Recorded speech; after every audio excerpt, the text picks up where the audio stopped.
under the Township of East Windsor, formed the various committees for each festivity. The crowning of the bicentennial set of the celebration of the 50-year time capsule at the closing ceremony.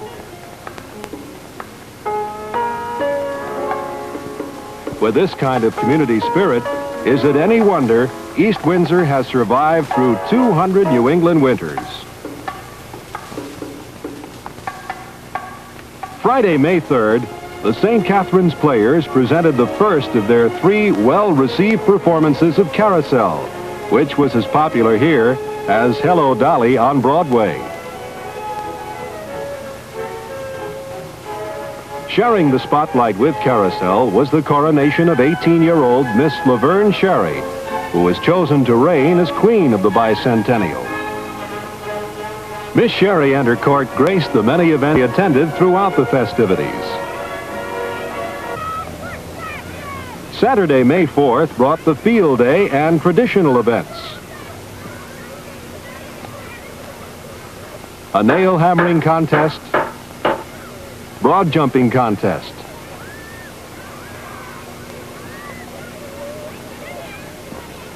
rope pulling contest,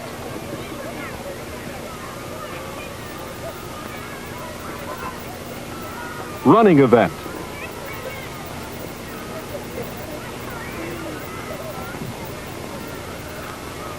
stilt walking, even a greased pole climb, all much as our forefathers might have done 200 years earlier. Field day events all came about through the well-planned efforts of Warehouse Point's PTG, Broadbrook's PTO, and the East Windsor Board of Education. But if the field day contestants aren't wild enough for you, how about these characters clowning around?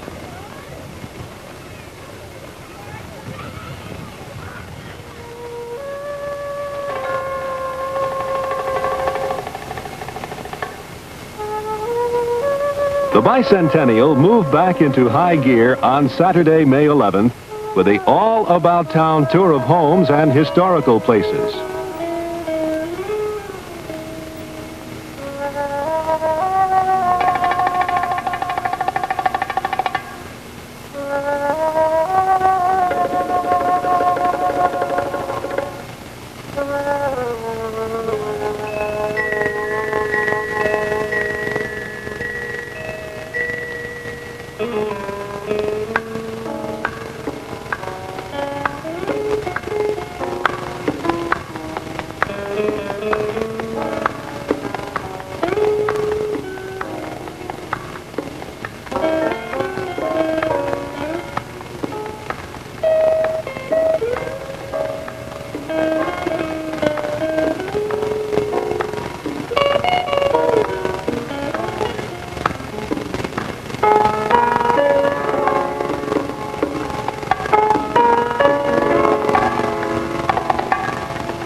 Not all the homes are historical, as this house demonstrates.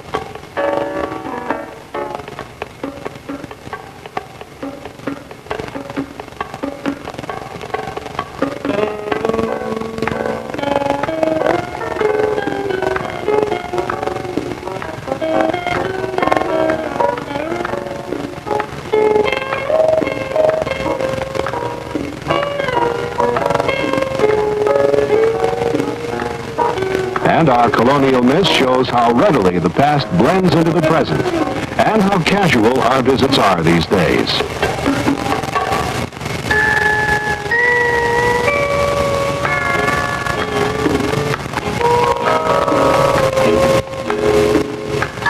James Bond couldn't have made a neater escape. Also on this day, the East Windsor Historical Society presented a demonstration of their 17th century rug weaving loom.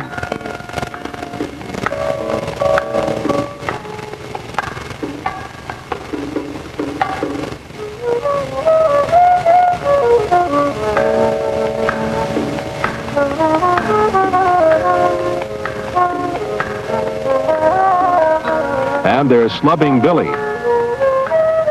one of only 3 in the country.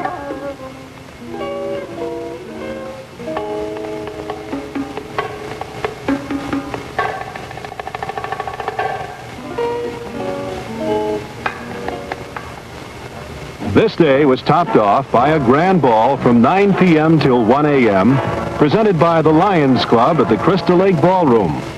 Yes, old-timers, that's really Sammy Kaye there. But you can pretend you're not old enough to know that. Hear ye! Hear ye! Hear ye! On Sunday, May 12th, the citizens of East Windsor were summoned to church to attend a special service for all faiths at the First Congregational Church of East Windsor in Scantic. This is to announce of the East Windsor Bicentennial Ecumenical Service. The 8 churches of East Windsor participated in this special ceremony celebrating the religious aspects of a bygone era. A welcoming salutation by the Reverend Mr. Camp.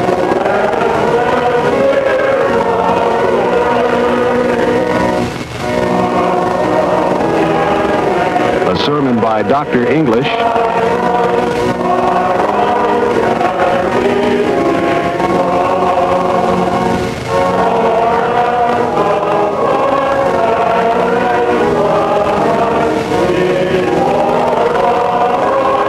Presentation of a memento by Father Daly.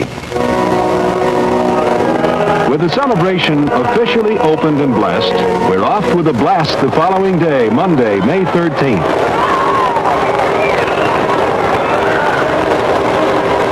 Now the formalities are over and the rides are here.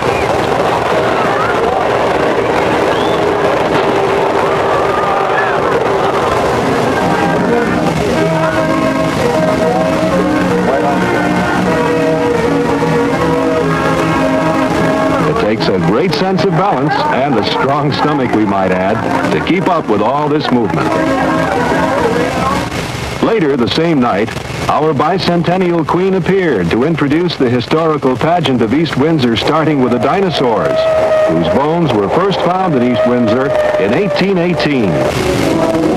Then eons of time passed in minutes as pantomime presented the passing parade of pilgrims and of the 7 churches in East Windsor.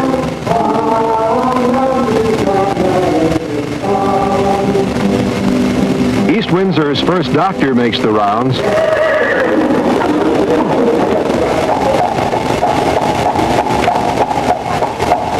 Accompanied by a guitar player and 9 singers. The old-time doctor sure knew how to make his bill a little less painful. And what pageantry would be complete without representative flags to add to the pomp and ceremony? The early organization of the town is represented here by the signing of the first charter.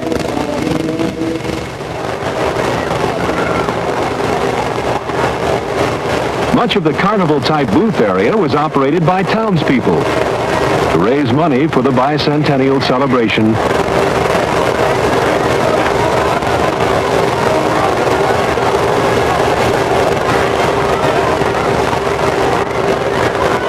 The middle school featured art exhibits, a covered bridge, the old church, even artifacts from the Historical Society. At the high school, various merchants put on interesting displays of guns, colonial furniture, and grandfather clocks. An antique display. And the Warehouse Point trolley told its own story about earlier life in East Windsor. The Goodyear display and Hamilton Standard Space Unit pointed, in contrast, to some of the advancements of our present-day life. Fireworks topped off this interesting day.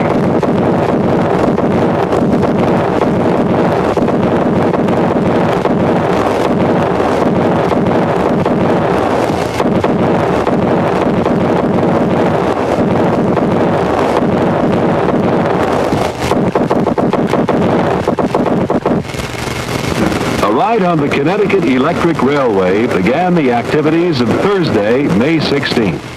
These brave souls held out despite the rain.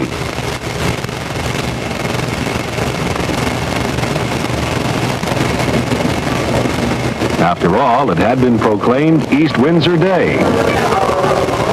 That evening, there were young people square dancing at the Broadbrook Grammar School, along with a continuing historical society and commercial exhibits, and the always active carnival rides. A touch of old world atmosphere was provided for the thirsty populace in the Bavarian Beer Garden across the street from the high school.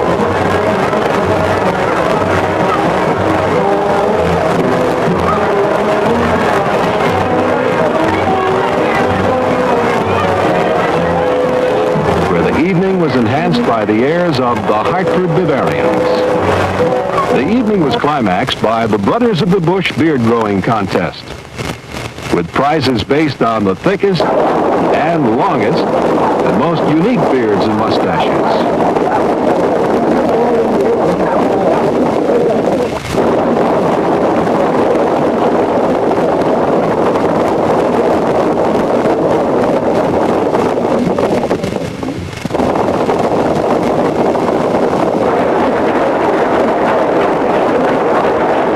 Brothers had to go some to top this fellow, who won the most unique award with this display of patriotism in red, white, and blue.